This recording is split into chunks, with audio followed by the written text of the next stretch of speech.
Bienvenidos al Colegio de Empresarios. Nuevamente nos vemos por aquí para ver la sesión de alta dirección. Ya estamos casi terminando, ahora sí entramos a la recta final. Esta es la penúltima sesión. Espero que no hayan tenido ninguna dificultad en la solución de sus actividades de aprendizaje.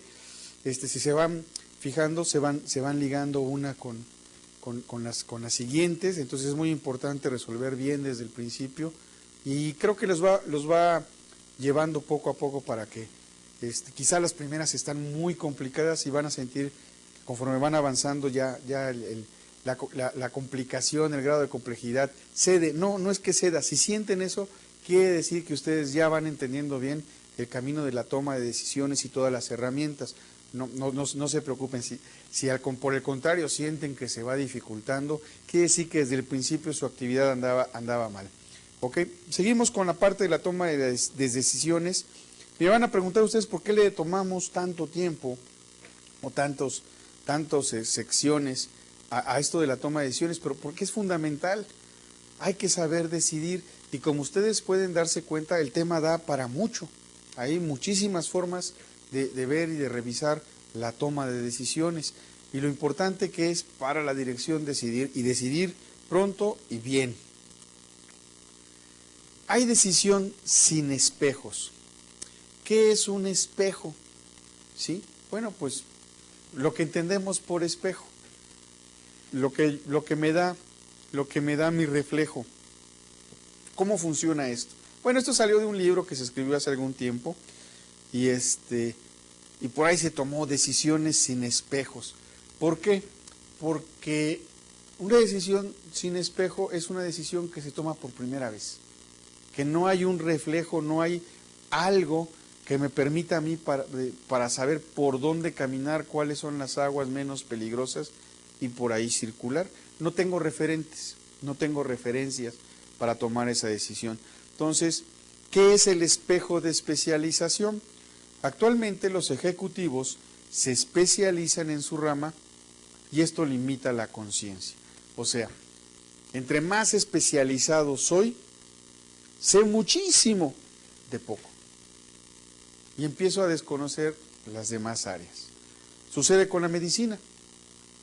Tenemos el médico general que conoce un poquito de todo, pero el especialista conoce muchísimo de muy poco, ¿sí?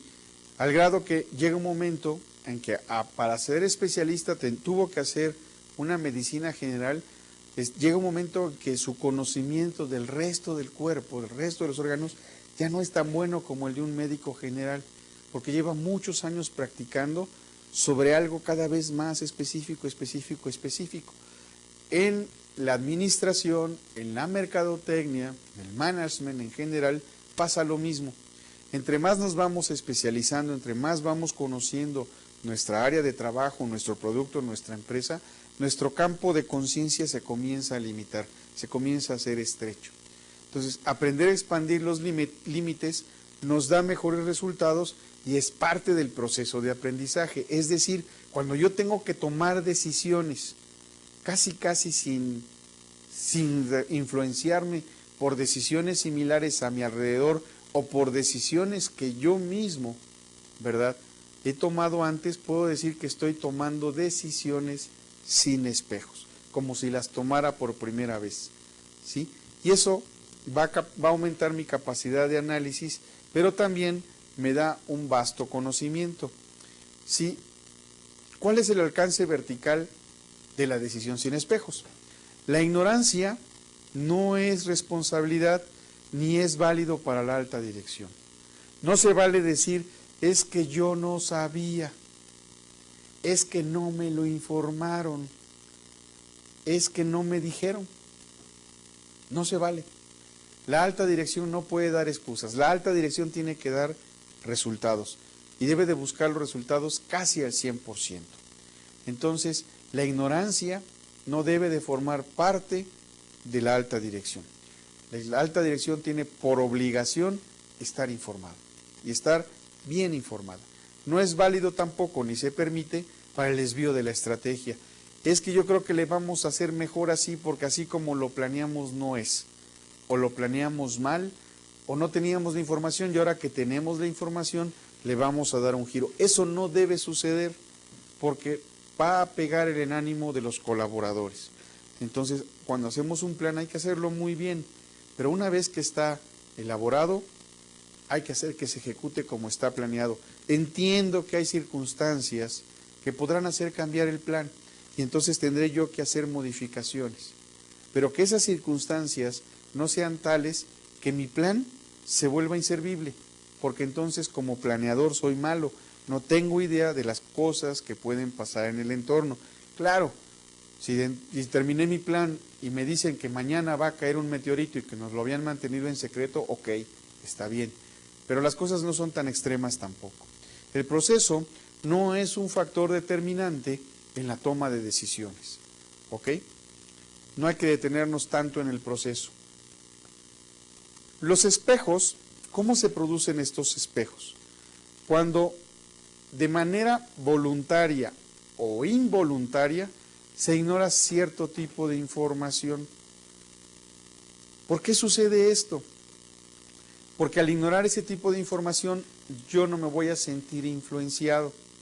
Por eso decimos decisión sin espejos. ¿Es bueno o es malo?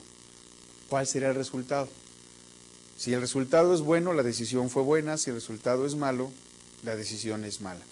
Pero nosotros de alguna manera a veces nos cerramos a un determinado tipo de información porque entre más información tengo, más dificulta mi toma de decisiones. Entonces yo debo de seleccionar cuánta información es conveniente y procurar decidir como si fuera un evento nuevo que sucede por primera vez. También los espejos distorsionan la realidad. La mayoría no está consciente de que su conciencia es limitada. Entonces, si mi conciencia es limitada y voy a tomar decisiones con base en mi conciencia, pues mis decisiones también van a ser limitadas, ¿sí? La conciencia limitada no se amplía con exceso de información, se amplía con experiencia, ¿sí? Por eso, los grandes directores de las grandes compañías, si ustedes los observan, pues son personas que ya superan los 50 o incluso los 60 años de edad. Tienen toda la calma, todo el control, toda la experiencia de vida para poner calma cuando se necesite y para tomar las decisiones más correctas, más precisas que sean necesarias para la organización. Por eso es que debe de ser una etapa de crecimiento. Cuando se dio la época de los baby boomers, había millonarios de 35 años dirigiendo grandes empresas. La pregunta es, ¿dónde están hoy? ¿Qué pasó con esos millonarios de 30 años? Con las grandes empresas. ¿Qué pasó con las primeras empresas.com que pusieron en la cumbre de los negocios a jóvenes de 20 y tantos años en aquel entonces? ¿Qué pasó con ellos? ¿Dónde están? ¿Qué les sucedió? Y aquellos que no estaban en ese tipo de industrias, sino que estaban empezando a hacer una carrera normal, que hoy en día tienen los 50, los 40 años, ¿verdad? Empiezan a llegar a los puestos de dirección más sólidamente. Es una carrera de largo plazo, ¿sí? Entonces, la conciencia limitada no se amplía con exceso de información, se amplía con la experiencia.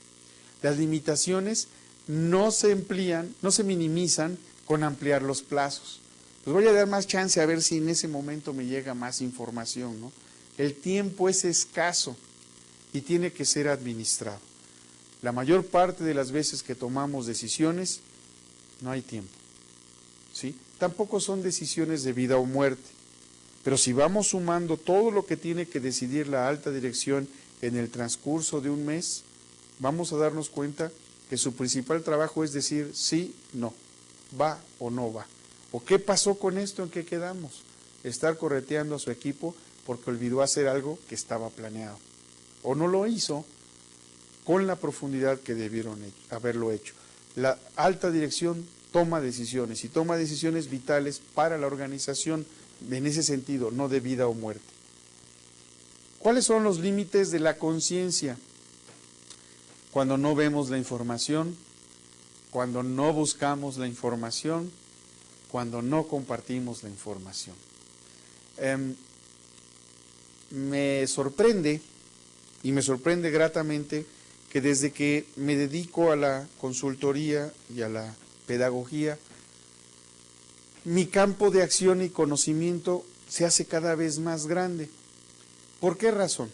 Porque recibo retroalimentación de mis clientes, recibo retroalimentación de mis estudiantes, y entonces esto que va sucediendo poco a poco, que es un proceso, cuando uno se da cuenta va adquiriendo cada vez más y más información, pero esa información en el momento en que la ponemos en práctica y nos sirve para otra empresa, se vuelve conocimiento. Y cuando vemos que los resultados que se están dando en esa empresa, buenos o malos, se vuelve experiencia. Entonces la ventaja de ser consultor es que nos permite ver muchas empresas en muy poco tiempo. En muy poco tiempo comparado con una persona pues que está en 5 o 6 empresas en toda su vida profesional. Entonces, ¿cuáles son los límites de nuestra conciencia? Cuando no vemos la información, pero si no la vemos tampoco la buscamos, y cuando ya la buscamos no la compartimos. Fíjense qué curioso, cuando no compartimos la información nos estamos limitando, y les voy a explicar por qué sirve. Un caso, hablaba yo el otro día de empatía con alguien, y decía yo que la empatía en términos generales era ponerse en los zapatos del otro para poderlo entender. Y entonces la persona con la que yo platicaba, su director de una de las áreas de Banco de México, me decía, yo no puedo sentir empatía con personas como Hitler.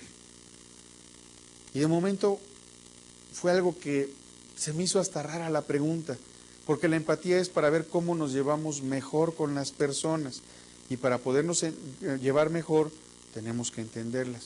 Le dije, pues yo tampoco sentiría empatía con Hitler, pero tengo que saber por qué lo hizo para no caer yo en ese problema. Y pareció agradarle mi respuesta.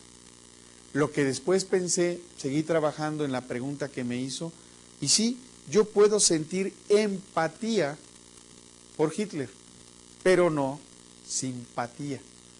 O sea, puedo entender por qué hace las cosas, pero una vez que entiendo por qué las haces, no necesariamente tiene que gustarme. Y esa es la diferencia entre empatía y simpatía. Empatía es entender, tener conocimiento. Simpatía es que me guste lo que estoy conociendo. Son cosas diferentes. Pero eso lo pensé después, me dio muchas vueltas en la cabeza, porque nunca me lo habían preguntado. Uno piensa que para todos es muy claro. Y bueno, si yo no he compartido esa información, hoy no estaría preparado para dar esa respuesta. Gracias a esa plática, gracias a que compartí algo que yo había aprendido, a esa persona a la que se lo estaba compartiendo, me dio una retroalimentación tal que me hizo tener un mejor conocimiento y poder dar una mejor explicación una segunda vez. Por eso, si no compartimos la información, nos limitamos. En cuanto aprendamos algo, tenemos la obligación de tratar de trasladarlo a otra persona y ver cómo lo toma esa persona y ver cuáles son las observaciones de esa persona. Nuestro conocimiento crece. Cuando compartimos la información, entonces, y nos retroalimentamos, vamos creando una sociedad de conocimiento.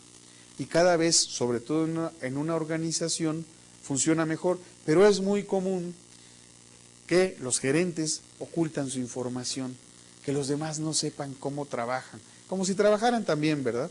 Entonces la ocultan y no quieren compartir y traen algo muy secreto. ¿Cuántas veces no han llegado a mí personas buscando mis servicios para que los ayude porque tienen un contacto secreto con alguien importante en el gobierno? No, es que mira, no te puedo decir, pero es alguien que está en la presidencia, está muy metido.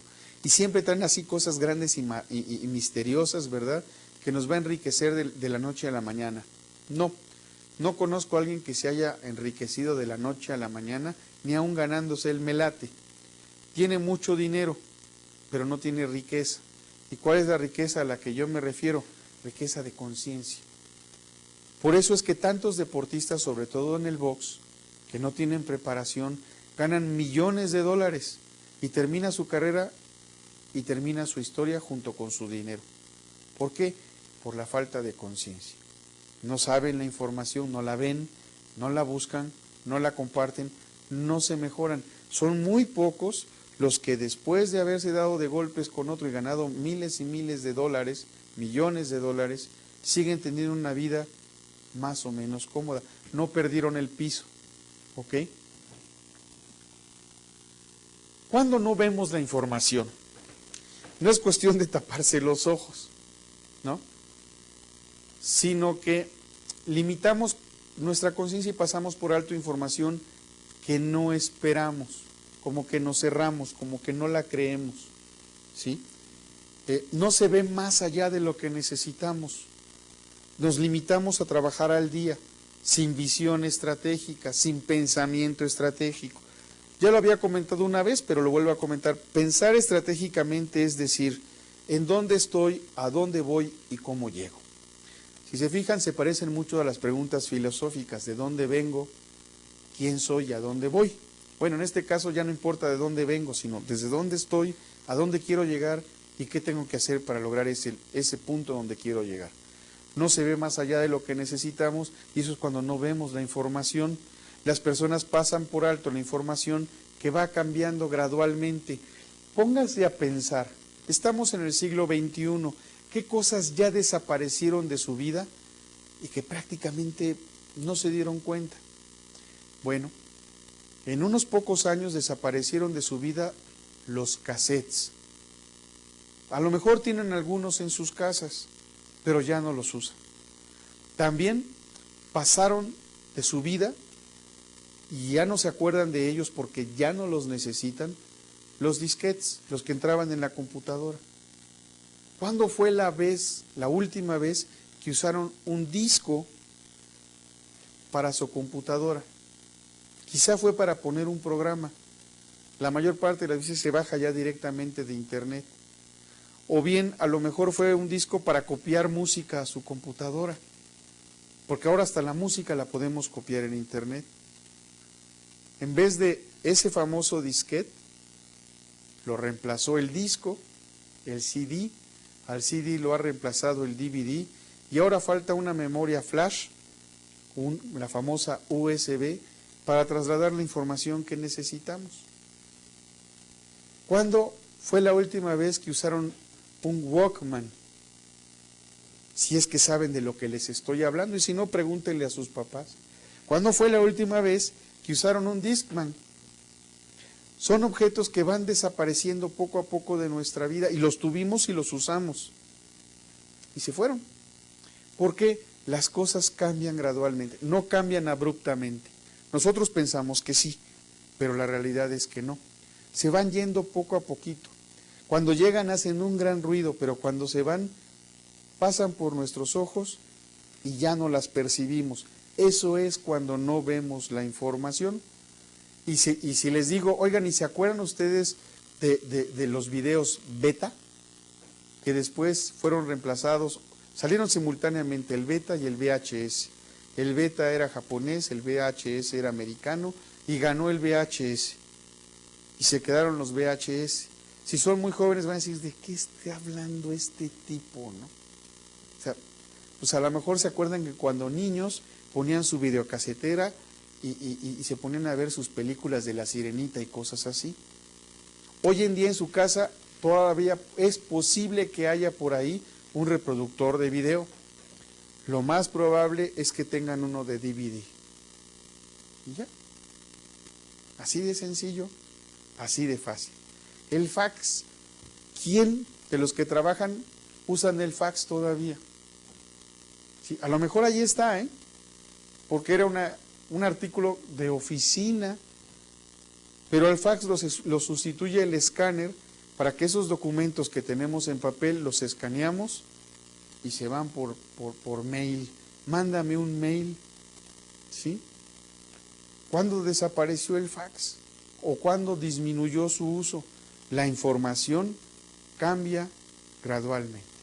Y ahí están unos ejemplos que son de su generación, que son muy recientes y que algunos no duraron ni 10 años. ¿Sí? El disquete, el cassette duró 30. Fue un avance de tecnología tremendo. Y ahora lo vemos y a lo mejor nos da risa si encontramos por ahí un cassette. O si los tienen en casa y lo ven, lo ven hasta con cierta nostalgia, ¿no? Así como, ¿a poco se usó esto? ¿Verdad? ¿Cómo es posible, no? La información relevante es aquella, perdón, que se traduce en un cambio en el mercado. Las formas de que usted ve lo irrelevante son, ¿cómo ven ustedes lo irrelevante? El exceso de enfoque, nos concentramos, estamos metidos ahí. El exceso de especialización, antes los tenis eran blancos, no había mayor problema, y eran tipo botín o mocasín, punto, y blancos y de lona. ¿En qué bendito momento comenzaron a cambiar los tenis? Hace poco me quise comprar unos tenis, porque tenía ya mucho tiempo que no tenía tenis, para hacer ejercicio. Y cuando llego a la tienda me pregunta la chica, ¿es para correr? No. Ah, bueno, ¿va a hacer jogging? No. ¿Va a jugar fútbol? No. Y yo me quedé, oigan, pero los de fútbol son tacos. Bueno, sí, se les llaman tacos, pero mire, y es otra calidad y no pesan. Pesaban más mis zapatos de calle que los zapatos de fútbol.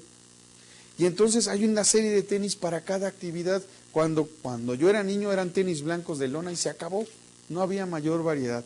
Entonces, el exceso de especialización, ¿ok?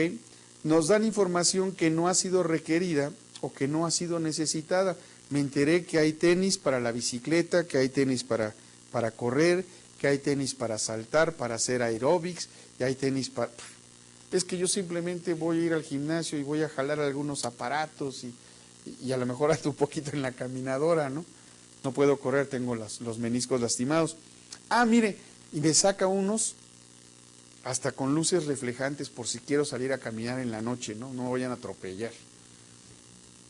Grado de especialización y me dan una información que yo no necesitaba ni que yo requería. Hoy que uso los tenis, sé que la señorita me trató muy bien porque no me canso, ¿sí? Incluso puedo correr, que lo tengo prohibido, puedo correr. No siento el impacto en mis rodillas, no me duelen mis rodillas. Dije, caray, de haber sabido que existía eso, me pongo a hacer ejercicio mucho antes. Bueno, otra información, otra parte es que la información no trascienda en un cambio, ¿sí? La información relevante es aquella que sentimos que permanece, que no va a cambiar mañana, y no buscar información cuando se quiere favorecer a alguien en particular, ¿sí? Cuando queremos favorecer a alguien en particular, a veces escondemos las cositas que no son muy adecuadas, nada más mostramos lo bueno. Entonces, la información relevante es aquella que se traduce en un cambio, y las formas de ver lo irrelevante son el exceso de enfoque, el exceso de especialización, dar información que no se requiere, dar información que no trasciende en un cambio, o buscar cuando vamos a favorecer a alguien en particular, no dar la información. Entonces, la información relevante tiene que propiciar un cambio positivo. Si no produce cambio, no es información relevante. La información que está más allá de nuestro conocimiento es información relevante. Es tener cuidado en considerar la información que se relaciona realmente con la toma de decisiones. Generar evidencia contraria para obtener información. ¿Ok? El hacer caso omiso de la información accesible y valiosa para la toma de decisiones, eso es irrelevante. En cuanto tenemos que cambiar para no perder la empresa o caer en un error o quiebre, ahí necesitamos información relevante. La información de la competencia es valiosa. Utilizándola para tomar decisiones, podemos pensar en acciones que otras partes están involucradas y que enriquece nuestra información. La información finalmente es poder, ¿sí? Maneras de cómo integrar la información, pues con agendas abiertas, precisas, que asignen responsabilidades relevantes. Los reglamentos ejecutivos rompan las limitaciones, utilice el enfoque a la hora de tomar decisiones de la alta dirección. Es aconsejable pensar que uno deja fuera una mejor decisión, una segunda opción o un acuerdo negociado, vaciar todo en la mesa y entonces ver cuál es lo que mejor nos conviene. Vamos a hablar de algunas técnicas y comportamientos para reducir el riesgo en la toma de decisiones. Entonces, las decisiones sin espejos es no basarnos en lo que está alrededor. Puede ser bueno cuando no me quiero influenciar, puede ser malo cuando omito información relevante. Y la información relevante, en resumen, es aquella que me ayuda para propiciar un cambio deseado. Ahora bien, ¿qué técnicas y comportamientos puedo utilizar para reducir el riesgo en la toma de decisiones? Primero que nada, sobreponernos al temor al fracaso, ¿sí? Como dirían los clásicos, no tenerle miedo al oso. Tenemos mucho miedo al fracaso porque el fracaso lo asociamos con ridículo. Nos vamos a ver ridículos si fracasamos. Y hay un pánico a hacer el ridículo, a hacer el famoso oso, ¿sí? Entonces, primero, erradicar ese temor y adoptar una disposición para asumir riesgos, ¿sí? Pero esta disposición tampoco es un acto de fe y de voluntad, ay, ojalá Virgencita ayúdame y que todo salga bien, sino se puede apoyar en técnicas que están claramente definidas y determinadas. Ante eso, los especialistas proponen diferentes técnicas y comportamientos para reducir el riesgo. Algunas forman parte del modelo racional de toma de decisiones. Vamos a resaltarlas, no todas son racionales, ¿eh? Entre las técnicas sugeridas está establecer prioridades, la famosa ley de Pareto, la ley del 80-20, ¿sí? Es decir, de todo lo que pasa, solamente un 20% me impacta en el 80% de lo demás. Sí, bueno, se llama del 80-20, aquí por error primero puse 20-80, pero finalmente es la misma ley de Pareto. Recopilar y analizar la mayor cantidad de información relevante posible, antecedentes, experiencias anteriores, criterios de expertos. Aplicar el benchmarking. ¿Qué es el benchmarking? Es un intercambio de información con otras empresas o en la misma empresa con áreas similares. Benchmarking no es copiar, eso es copia, ¿sí? O en el peor de los casos es espionaje industrial. Benchmarking es compartir. Yo te enseño algo que yo sé hacer muy bien a cambio de que tú me enseñes algo que tú sabes hacer muy bien. ¿Se vale hacer benchmarking entre empresas competidoras? Se valen. ¿Quién fue la primera empresa en hacer benchmarking, en abrir sus puertas? Fue Xerox. Yo te enseño, pero tú enséñame cómo haces esto que me interesa. Y vamos creciendo, ¿sí? Dividir un problema grande en varios problemas pequeños. Un problema grande normalmente está formado por la consecuencia de muchos problemas pequeños. Generar la mayor cantidad posible de opciones y separar la generación de ideas de su análisis y selección. Estas son reglas básicas de la técnica de tormenta de ideas o brainstorming. Nos sentamos con el equipo y a ver, está pasando esto. Jiménez, ¿qué piensas? ¿Por qué es? Y Jiménez dirá, ahora te toca a ti, Martínez. Y alguien irá anotando. Y al final veremos de todas esas ideas que surgieron, cuál se acerca más a la realidad. Evaluar cada alternativa desde diferentes criterios. Bueno, ¿y qué pasa si? Y si nosotros creemos que va a suceder esto y no sucede, ¿qué hacemos? Entre los criterios que se proponen están aportar a los objetivos tiempo requerido, costo, duración de los efectos, impacto en el entorno, nivel de riesgo, probabilidad de que ocurra. ¿Se acuerdan cuando vimos los 3 tipos de decisiones? Había un efecto y la probabilidad de que sucediera. Y entonces así teníamos decisiones de certidumbre o de certeza, de incertidumbre y de ignorancia. Sobre los comportamientos se recomienda lo siguiente: nunca decidir en caliente, nunca decidir en el momento, ¿sí? Sobre todo si estamos enojados, vamos a tomar malas decisiones. Si es posible, tómese un tiempo. Tenía yo un jefe, cuando empezaba mi carrera, que me decía, vamos a aplicarle la ley del reposo. Le entregaba yo un proyecto, lo veía, me parece bien, pero vamos a aplicarle la ley del reposo. ¿Y en qué consistía la ley del reposo? Lo dejamos aquí y mañana lo vuelvo a ver qué me parece. Y lo veíamos los dos y lo veíamos viable, le dábamos para adelante. Pero durante la noche a él o a mí o a los dos se nos ocurrían otras ideas y entonces llegaba y decía, ¿sabes qué? No, la ley del reposo. Yo me reía mucho con eso de la ley de reposo, yo pensaba que era flojera de mi jefe. Hoy en día que me dedico a esto de la toma de decisiones y la capacitación y consultoría, es algo que recomiendo. Déjalo reposar un día, de un día para otro. ¿Sí? Déjalo reposar una hora. Vete a comer y cuando regreses, míralo nuevamente a ver si lo ves con los mismos ojos. Escribe las opciones posibles y lo que no es, porque lo que no está escrito se olvida. Déjenlo siempre en blanco y negro, pero en blanco y negro en papel, no en la computadora. En un papel, en algo que moleste, en algo que estorbe, en algo que podamos ver, que ya no lo queramos ver en nuestro escritorio. Escribámoslo ahí para ver si podemos recordarlo, si podemos mejorarlo, si podemos tenerlo presente, pero además que nos invite a decidir para no seguirlo teniendo ahí. Valorar y anotar ventajas e inconvenientes, fortalezas y debilidades, oportunidades y amenazas. Un FODA es un buen elemento. ¿Sí? Kurt Lewin, ¿sí?, tenía la técnica de positivo, negativo, interesante. Entonces lo que hacía es, voy a proponer, como decía De Bono, el análisis creativo de alternativas. Esto es positivo, esto es negativo y esto es interesante.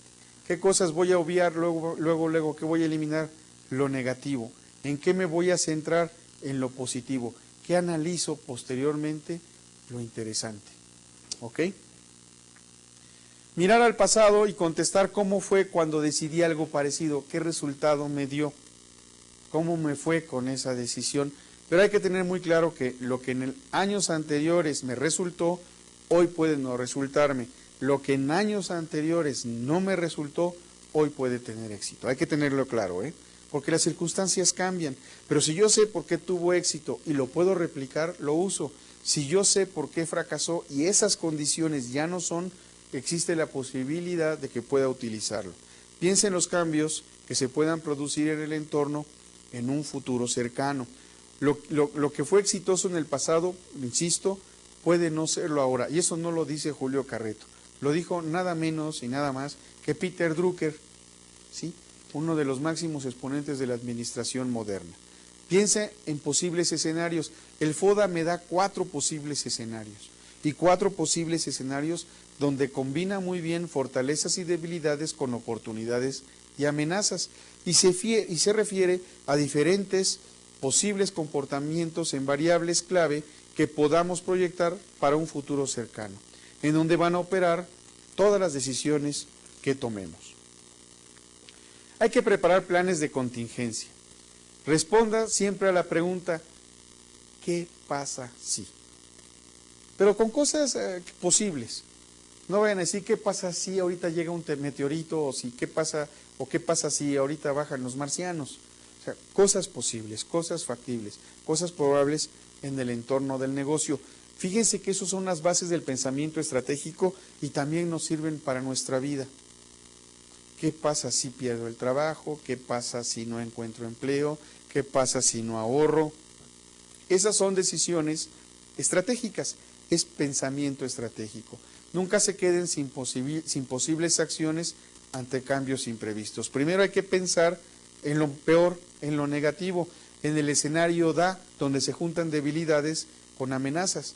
¿Cómo hago para minimizar debilidades? ¿Cómo hago para minimizar amenazas? Y acepte las consecuencias de esa decisión. No piense, ojalá hubiera elegido otro camino. Pues si ya eligió, ya eligió. Y el hubiera no existe. Asuma los errores siempre como una vía de aprendizaje.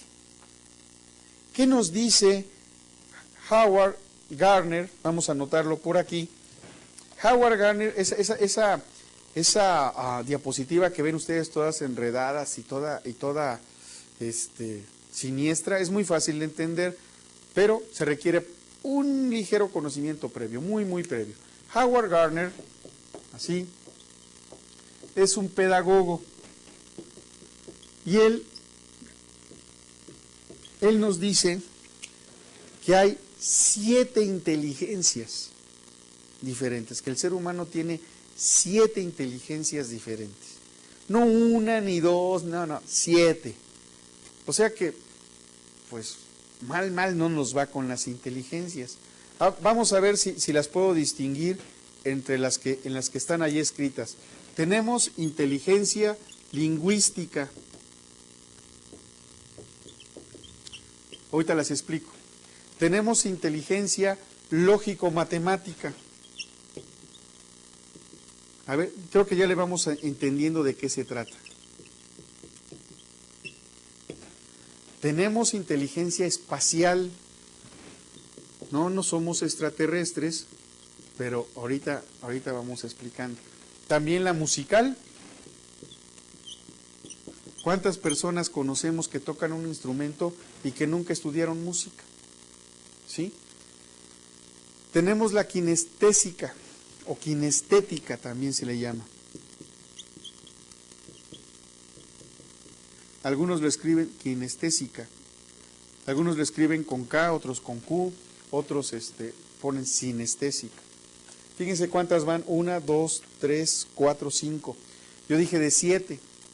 Tenemos la naturalista, que esta ya es más moderna, fue la octava que le agregaron, tiene que ver con la ecología. ¿Sí? Ya llevamos 6, me faltan 2. Gardner originalmente hablaba de 7, pero le agregaron la naturalista. Las otras 2 las voy a poner aquí, de este lado. Tenemos la inteligencia interpersonal y tenemos la inteligencia intrapersonal. Parecen iguales. Estas son las 2 últimas que voy a explicar. ¿Ok? Por ejemplo, si ven ustedes su diapositiva, dice la lingüística. ¿Quiénes la tienen? Los poetas, los novelistas, los periodistas, y es una capacidad o habilidad para hablar, leer o escribir, o las 3 juntas. Esa es la inteligencia lingüística. Aquí tenemos 1, 2, 3, 4, 5, 6. No las tenemos todas, desgraciadamente, pero algunas de ellas sí. Con una que tengamos ya la hicimos en la vida, ¿no? Lógica matemática, pues es la habilidad para razonar, calcular o agrupar, y es característica de los científicos, de los estadistas, de los ingenieros, entre otros. ¿En qué consistirá la inteligencia espacial según Gardner? Según Gardner, es la habilidad para percibir visualmente. ¿Quiénes tienen inteligencia espacial? Los escultores, los poetas, los navegantes. Un amigo que es capitán de corbeta, creo, no me hagan mucho caso, pero sí es capitán en la marina. Le decía yo, más o menos nosotros, personas comunes y corrientes, pues podemos calcular una distancia como de aquí a un muro. Y sí decimos, pues tiene como 3 metros, así a puro ojo. Pero ellos hablan de millas, ¿eh? Ven a la distancia y dice, está como a 5 millas. Y más o menos le aciertan, están acostumbrados. Tienen una gran inteligencia espacial. También viene la inteligencia musical, ¿verdad? Que es la capacidad para sentir melodías o ritmos, o para escuchar melodías o ritmos. ¿Quiénes las tienen? Pues los compositores y los músicos. Me van a decir los bailarines, no. Los bailarines tienen inteligencia kinestésica o sinestética corporal, saben moverse bien, ¿sí? O sea, aquí es la habilidad para producir y aquí es la habilidad para ejecutar, ¿sí? Son los que tienen un gran desarrollo de motricidad fina y gruesa. Los atletas también tienen inteligencia kinestésica. Obviamente los buenos atletas, los buenos actores, los buenos bailarines. Estos son ejemplos de este tipo de inteligencia. Vamos a ver ahora la inteligencia naturista. Es la sensibilidad hacia los hechos que hay en la naturaleza y el ambiente. Los antropólogos, los biólogos, los sociólogos, iba a decir escultores, pero no, los ecologistas, ellos tienen una gran sensibilidad debido a su inteligencia naturalista. ¿Ok? ¿Por qué dejé al final la 7 y la 8? la interpersonal y la intrapersonal. Ojo, esto no es magia, esto no es brujería, esto no van a marcar a ustedes un número en celular y les va a contestar Walter Mercado o Madame Sassou. Esto existe, esto es real, es científico, se ha estudiado. Entonces vean cuántas posibles inteligencias existen en la cabeza de un ser humano. Digo posibles porque no las desarrollamos todas. Unos estamos más centrados en un lado o más centrados en otro. Pero ¿por qué marqué en especial esas dos? Porque esas dos, la interpersonal y la intrapersonal sumadas, es lo que le llama Goldman, le llama la inteligencia emocional. Es la forma en cómo nos relacionamos con otras personas. ¿Cuál es la inteligencia interpersonal? Es la habilidad que tenemos para interactuar con otras personas. ¿Quiénes son estas, quiénes desarrollan mucho esta habilidad interpersonal? Los maestros, los políticos, ¿quién más podría ser? Los dirigentes, los líderes, los directores. La alta dirección debe de tener inteligencia interpersonal. Por eso lo separé, por eso lo dejé al final. Ahora, ¿cuál es la inteligencia intrapersonal? Es la habilidad, ¿sí?, que desarrolla el conocimiento de uno mismo. Nos conocemos como seres humanos y desarrollamos al máximo nuestras capacidades interiores. Los monjes, los sacerdotes, los pastores, los psicólogos, todos estos tienen inteligencia intrapersonal.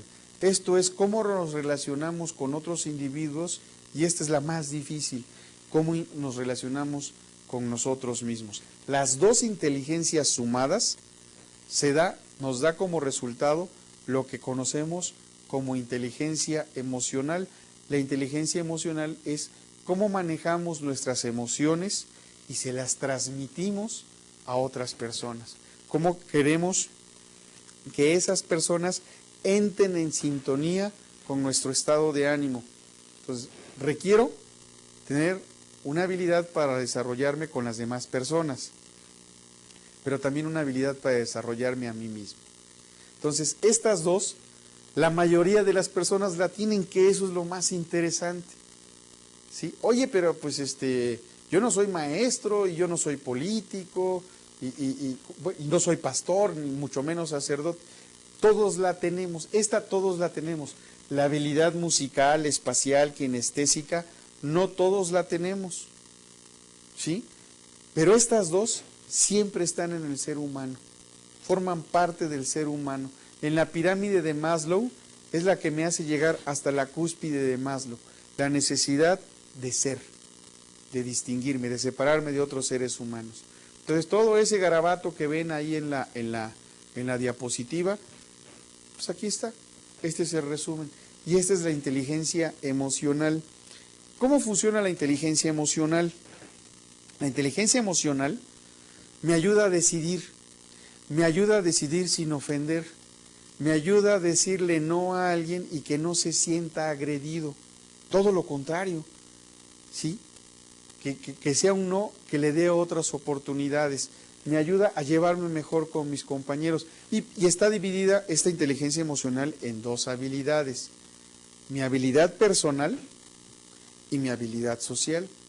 Dentro de mi habilidad personal está el autoconocimiento, el autocontrol y la autoestima. Esto no es un curso de inteligencia emocional, pero nos ayuda para conocer cómo pueden funcionar un director que hace uso de su inteligencia emocional. Sabe autocontrolarse, sabe automotivarse, ¿verdad? Sabe autogobernarse o autodirigirse. No necesita el apapacho, ¿sí? Solito se lo da. En las mañanas se levanta, se rasura y dice, qué buen director general eres, y sale a chambear. Ahora bien, vienen las habilidades sociales, y la primera y la más importante es la empatía. Lo que hablábamos hace un momento, entre ser empático, el ponernos en los zapatos de los otros. Y la siguiente es el comportamiento, cómo nos comportamos con los demás, cómo mi comportamiento afecta a los demás. Algunos le llaman comunicación. ¿Qué les dice mi forma de ser a los demás? Bueno, para ver entonces estas técnicas o estas herramientas, yo les sugiero darle una repasadita ahí al doctor Goldman. Está su libro en internet, consulten alguna de sus hojas para que vean un poquito más de inteligencia emocional, que no les va a hacer daño, al contrario, les va a servir. Y finalmente, vamos a hablar ahora de otro especialista. Este era Gardner, y Gardner nos hablaba de 7 inteligencias. Posteriormente le agregaron la naturalista, naturista o ecologista. Tiene todos esos nombres. ¿Qué es el amor a la naturaleza? Pero el amor a la naturaleza con conocimiento, no nada más de que, ay, hola, bonitos días, ¿cómo están mis animalitos del bosque? No, no, no, es con conocimiento. ¿Sí? Esto es científico, ¿ok? Bueno, vamos a borrar el nombre de Gardner. Aquí tenemos, frente a ustedes en su diapositiva, el cono de aprendizaje de Edgar Dale. ¿Sí? Y es más o menos un cono así. ¿Ok? Y el cono me va diciendo aquí en el centro una serie de actividades. Me va marcando una serie de actividades. A ver si le atino, a ver si no me paso, pero si no, no importa. Dice que nosotros aprendemos, ¿y qué pasa después de 2 semanas? Aquí, después de 2 semanas, ya una vez que hemos aprendido algo, aquí de este lado, después de 2 semanas, ¿qué recordamos? Y acá, ¿cómo es la actividad o la naturaleza de la actividad involucrada? La naturaleza de la actividad involucrada. No voy a escribir toda la pirámide por razón de tiempo, pero sí la voy a explicar. Y en esta parte de aquí es qué actividades se hicieron. ¿Qué pasa después de 2 semanas? ¿Cómo fue la actividad? ¿Y en qué consistió la actividad al centro? Y la divide en 2. Aquí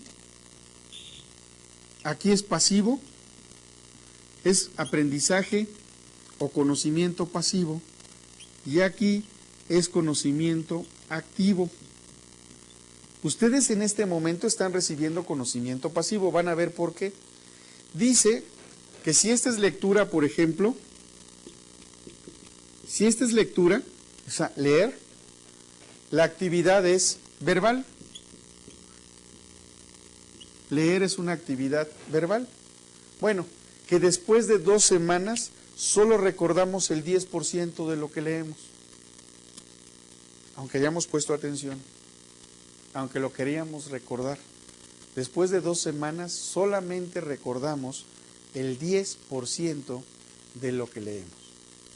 Ahora bien, si no leemos, nos hablan palabras oídas. Ahorita ustedes están leyendo y también están escuchando. La actividad sigue siendo verbal, esta parte. Y acá de este lado me dice que después de 2 semanas recordamos el 20% de lo que oímos. Es decir, tenemos más memoria para lo que escuchamos que para lo que nosotros mismos leemos. Fíjense qué interesante. Ahora bien, fíjense que si yo les pongo dibujitos, ¿sí?, ya es una actividad visual, ya no es verbal. Sigue siendo un conocimiento pasivo. Cada vez que yo les pongo una imagen en una diapositiva o hago un garabato aquí, es ya actividad visual. La única actividad verbal es leer o que alguien nos hable, ¿sí?, y nosotros le pongamos atención. ¿Qué creen? Que de los garabatos que ponemos aquí recordamos el 10%, aquí el 20%, y de los garabatos, de los dibujos, recordamos el 30%. Es decir, que si yo hablo menos, ustedes leen menos y vemos más dibujos, vamos a aprender más. Después de 2 semanas, vamos a recordar el 30% de lo que vemos. ¡Wow! Oigan, ¿y esto cómo me sirve en la alta dirección? Pues ¿cómo me voy a comunicar con mi gente? ¿Cómo voy a hacer que hagan las cosas que yo necesito que hagan? Ya sé que si les mando un memorándum, no va a servir para nada. Mejor les hago una viñetita como caricaturas, un cuentecito, lo pongo en el periódico mural y van a recordar el 30%, más que si les mando un mail. Ah, pero ahora viene lo interesante. Seguimos con conocimiento pasivo. Recordamos el 50% de lo que oímos y de lo que vemos.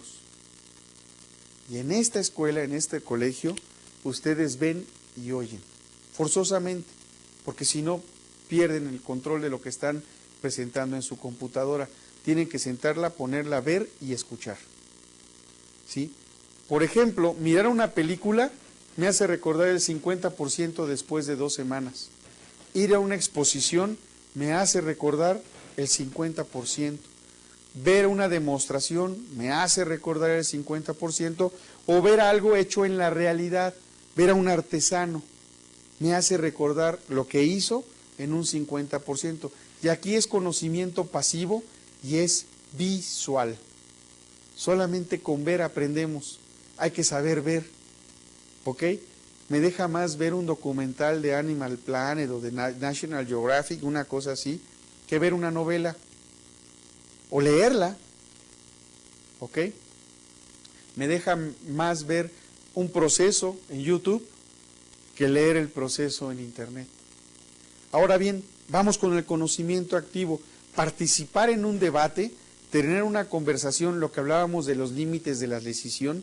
Si yo comparto información, crece mi conciencia. ¿Por qué? Porque recordamos nosotros el 70% de lo que decimos.